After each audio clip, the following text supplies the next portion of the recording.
بسم اللہ الرحمن الرحیم۔ آخری وقت میں جو سانسیں لینا مشکل ہو جاتا ہے، موت بالکل سر پہ کھڑی ہوئی ہوتی ہے، سرکار غوث اعظم اس وقت اپنے مرید کے سرانے آ کے کھڑے ہو جاتے ہیں، کھڑے ہو کے خود بنفس نفیس اپنے مرید کو کلمہ پڑھاتے ہیں۔ اللہ اکبر، اللہ اکبر، یہ ہے میرے غوث پاک کی اپنے مریدوں سے محبت۔ اپنے مرید کو کلمہ پڑھاتے ہیں، پھر فرماتے ہیں کہ جب وہ کلمہ پڑھے روح نکل جائے تو ملک الموت سے کہتے ہیں ٹھہر جا، میرے مرید کو مجھے دیکھ لینے دے۔ اپنا دیدار کراتے ہیں اور پھر روح جدا ہو جاتی ہے۔ پھر فرماتے ہیں تو غسل جاتا ہے، کفن پہنایا جاتا ہے، غوث پاک خود اپنے مرید کے سر میں سرانے کھڑ کر اس کی نگرانی فرماتے ہیں۔ اللہ اکبر۔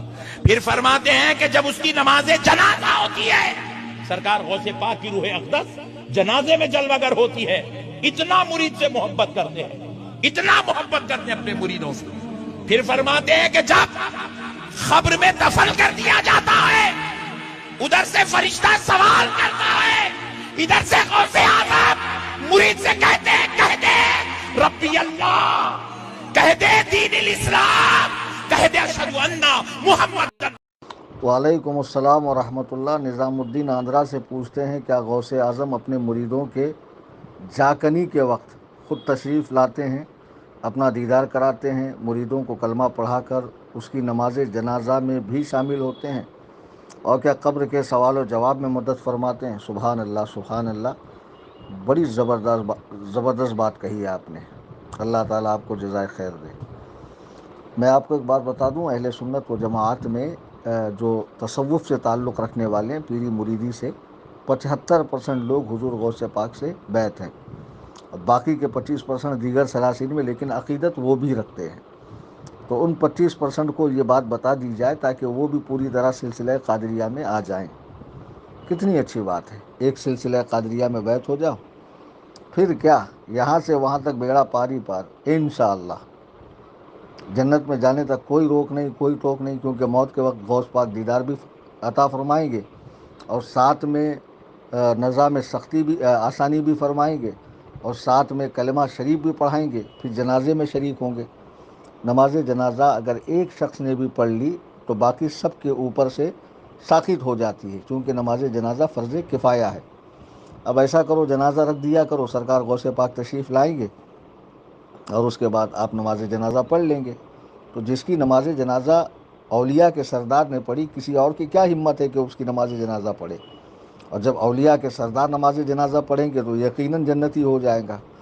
پھر یہ کہ وہاں جو فرشتے آ رہے ہیں وہاں بھی حضور غوث پاک ہے، کبھی تو غوث پاک کا دھوبی ہوں کہہ کے چھوٹ جا رہا ہے، اور پھر کبھی تو غوث پاک آنکھ بھی نکال رہے ہیں فرشتے کی، اور کبھی تو مرید کے پاس فرشتوں کو آنے کے بعد ڈانٹ بھی رہے۔ کہاں سے پڑھ کے آتے ہو سب باتیں؟ وہ کون جاہل مقررین ہیں جو اس طرح کی باتیں کرتے ہیں؟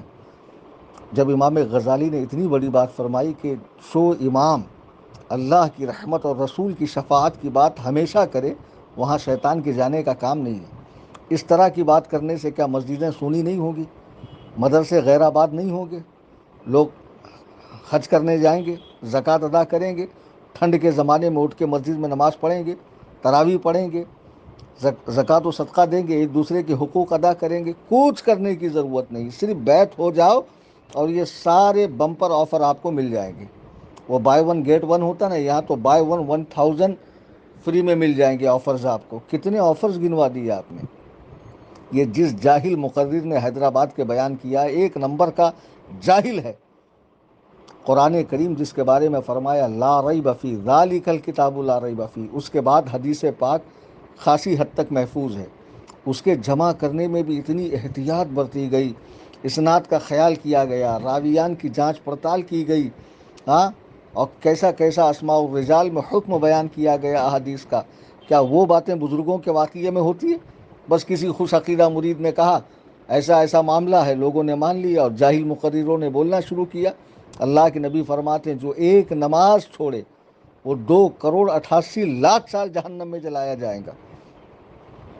اب جو پوری زندگی نماز ہی نہ پڑھے، زکاتی نہ دے، شراب پیے، سود کھائے، لیکن بیت ہو گیا کسی پیر کی چادر پکڑ کے، امامہ پکڑ کے، جبہ پکڑ کے، قبہ پکڑ کے، ہاں، اور قادری سلسلہ تھا تو اس کو یہ سارے آفر ملیں گے۔ کیا جہالت بھری باتیں ہیں یار، کس طرح یہ کس طرف لے کے جا رہے ہیں قوم کو یہ لوگ، اس طرح کی آسانیاں بتا کر دین کی جو پابندیاں تھیں، جو فرائض و واجبات ہیں، جس کے ترک پر سخت سخت وعیدیں زبان رسالت سے ارشاد ہوئی، وہ سب ختم ہو گئی۔ بالکل ایسی بات نہیں ہے۔ ہاں، کسی خوش قسمت مرید کو اگر سرکار غوث پاک دیدار فرما دیں تو یہ بعید بھی نہیں ہے، لیکن ہر ایک کے حق میں یہ بات کہاں سے پڑھ لیا آپ نے؟ بالکل اس طرح کی باتیں بیان نہیں کرنی چاہیے، اس سے بدعملی زور پکڑے گی۔ اسی لیے سنیوں کی مسجدیں جو ہے آباد نہیں ہیں، نمازی میں کبھی کبھی امام اور نائب امام دو ہی ہوتے ہیں، یا تو کہیں کہیں امامی اذان دیتا ہے، امامی نماز پڑھتا ہے۔ اللہ کے بندو، اس طرح کی باتیں مت کیا کرو، نہ اسے شیئر کیا کرو۔